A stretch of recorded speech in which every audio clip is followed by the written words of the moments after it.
Hello aspirants, welcome to IFS. Myself Himanshu और आप सभी का आईएफएस के प्लेटफॉर्म पे स्वागत है।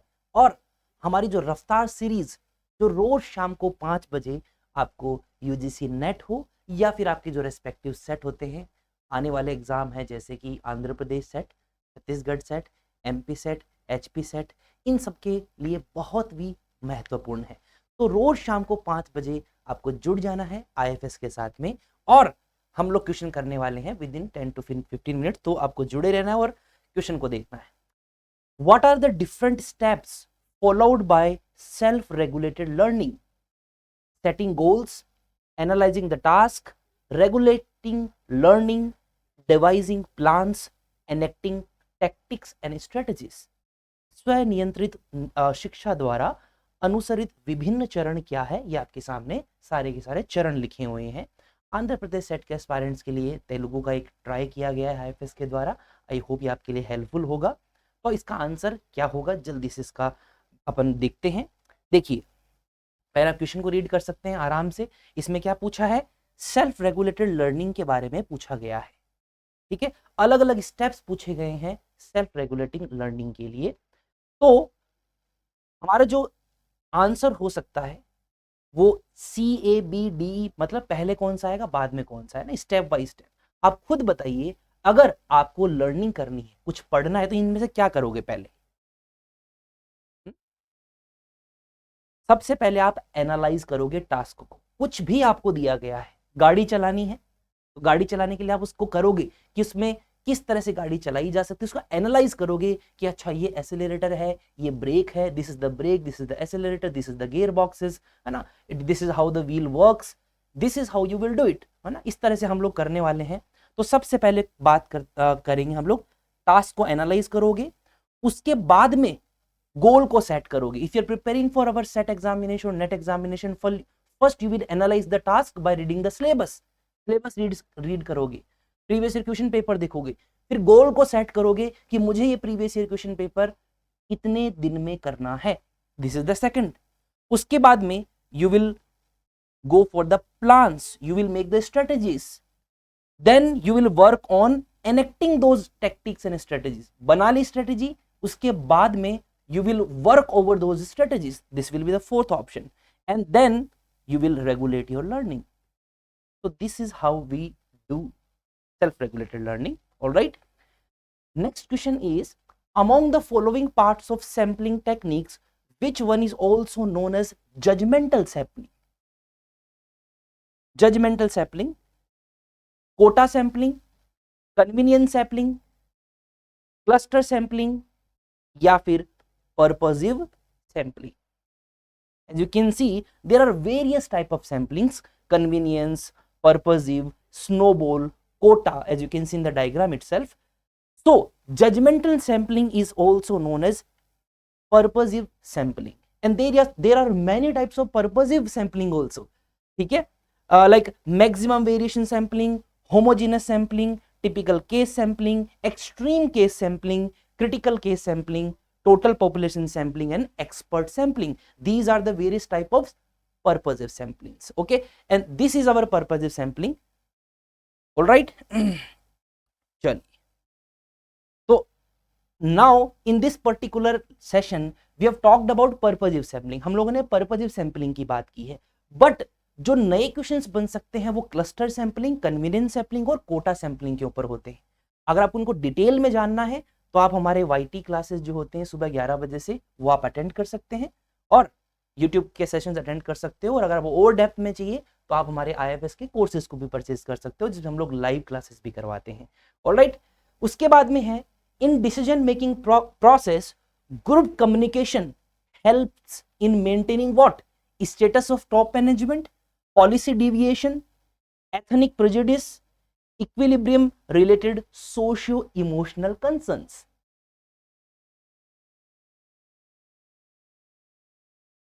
ठीक है, कि निर्णय निर्धारण प्रक्रिया में समूह संचार का सहारा लेने से निम्नलिखित में से क्या बनाए रखने में मदद मिलती है? शीर्ष प्रबंधन की स्थिति, नीति भटकता, नस्लीय पूर्वाग्रह, संतुलन संबंधी सामाजिक भावनात्मक समस्याएं। ठीक है, तो answer is equilibrium related socio emotional concerns. So in decision making process, जब हम लोग किसी चीज का डिसीजन लेते हैं तो ग्रुप डिस्कशन हमें हेल्प करता है ये सबको एक बैलेंस बैठाने के लिए। ठीक है, ये आप याद रखें। Next is in a certain coding language Kanpur is coded as JBM QTS। ठीक है, now it is asking for that Bombay will be coded in which language. ठीक है, बॉम्बे कौन सी लैंग्वेज में किया जाएगा? तो एज यू कैन सी दैट इसमें J के ऊपर A आ रहा है, one is going up one is going down, one is going up one is going down. ठीक है, one is going up one is going down, तो इसमें भी यही होगा कि वन इज गोइंग अप तो L आ गया। ठीक है, one is going down, okay, तो इसके अंदर अपना क्या आ गया? P, right. फिर M के ऊपर वाला जाएगा N।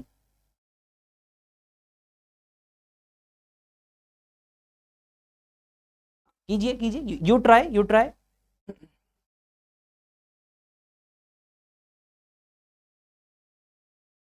मैं ये मार्क कर रहा हूं।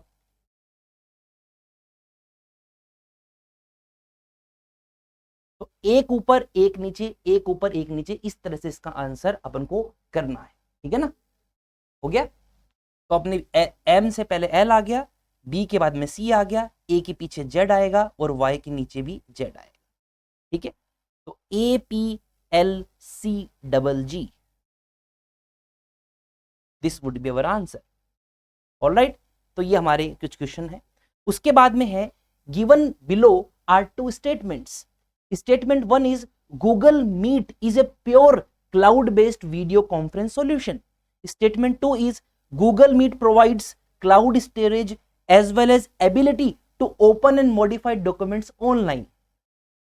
दो वाक्य दिए गए हैं कि गूगल मीट एक पूर्ण क्लाउड आधारित वीडियो संगठन समाधान है। वाक्य 2 है गूगल मीट क्लाउड स्टोरेज प्रदान करता है, साथ ही दस्तावेजों को ऑनलाइन खोलने और संशोधित करने की क्षमता भी प्रदान करता है। ठीक है, तो क्या होगा इसमें? गूगल मीट, आपको पता है हम लोग सभी लोग जब चैटिंग करते हैं आपस में, या कोई ऑर्गेनाइजेशन, बहुत बड़ी ऑर्गेनाइजेशन होती है, वो अपनी मीटिंग वगैरह बुलाती हैं, तो आपने देखा होगा गूगल मीट है, जूम हो गया, स्काइप बहुत पुराना था, ये सब यूज करते हैं। तो definitely cloud based video conferencing solution है, यस। बट गूगल मीट के अंदर क्लाउड स्टोरेज नहीं होती है, वो गूगल ड्राइव होती है ना, अलग से गूगल ड्राइव बनाई जाती है। तो गूगल मीट के अंदर गूगल ड्राइव नहीं है, that's a different thing. That's why the answer is statement 1 is true but statement 2 is false. Alright, इस तरह से हम लोग गूगल मीट से मीटिंग करते हैं। उसके बाद में आता है which of the following gases has the maximum global warming potential? Methane, nitrous oxide, carbon dioxide, carbon monoxide. ठीक है, बताइए ग्लोबल वार्मिंग पोटेंशियल कि मतलब इनमें से जो कौन सी गैस है वो सबसे ज्यादा नुकसान पहुंचाती है हमारे एटमॉस्फेयर को, हमारी लेयर को, जो पुरानी अपर लेयर होती है, उससे हमारे क्लाइमेट चेंज होता है, ग्लोबल वार्मिंग होती है ना। चलो देखो, answer is nitrous oxide. Now you will see, you will feel that how is it possible, carbon dioxide should be the right answer, right. But आप देखें इसमें सबसे ज्यादा कौन सी गैस मौजूद है हमारे एटमॉस्फेयर में, ग्रीन हाउस गैस कौन सी सबसे ज्यादा है? वो कार्बन डाइऑक्साइड है, that I agree upon. But जो ग्लोबल वार्मिंग का करने का जो पोटेंशियल होता है वो हमारी आप देखेंगे, can you see this, CO2 है जे ग्लोबल वार्मिंग पोटेंशियल ऑफ 1 है ना, हम लोग बेस मानते हैं किसको? CO2 को। CH4 is 23 times more dangerous than carbon dioxide. Carbon dioxide methane से, मीथेन जो है वो कार्बन डाइऑक्साइड से 23 गुना ज्यादा खतरनाक है। उसी प्रकार N2O is 296 times more dangerous than carbon dioxide.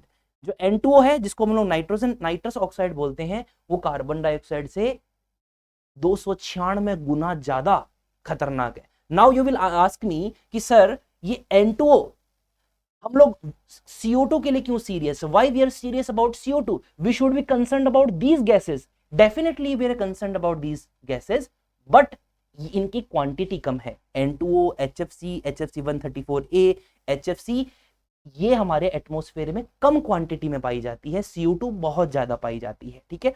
But in चारों में से सबसे ज्यादा जो पोटेंशियल है वो आप देख पा रहे हो कि 296 N2O के अंदर है, ठीक है, आप इसको याद रखें।